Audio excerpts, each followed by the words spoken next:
yaa ngi mel ni ku ñu tànn ci seen.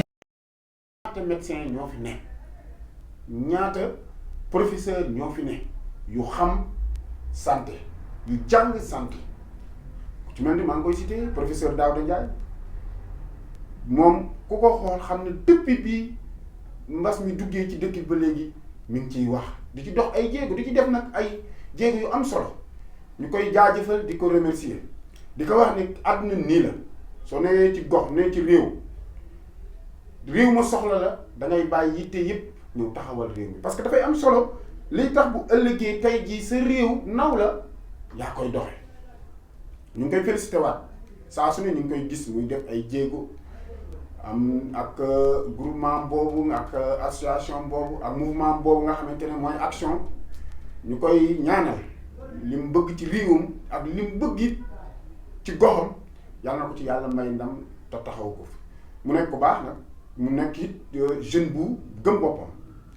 ku bëgg jàng ku bëgg it waa goxam ku bëgg it Pikine gii mu dëkk buy banlieue bi ku leen fonk la te it ku leen jàppale la ndax loolu lu ma xam dara la ndax xam naa ci dara ndax suma frère la su ma ko waxee ça veut dire que ne donte dañoo bokkit dama gis mu nekk ku gëm boppam ku fonk ay waajuram ku respecté nag gox ba mu dëkk te it mu nekk ne ku am yéene ci réew ndax boo xoolee depuis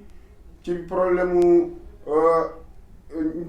sibiru bi dox na ci ay jéego def ko ci partout dans le monde dem na fu ne liggéey fa liggéey yu am solo ñu rafetlu ko lool nag kon nag tey bu amee assurance ci ci feebar bi tey mu ne ñàkk yi vaccin yi ñëw mu am ci kóolute kon ñun ñëpp war na ci man de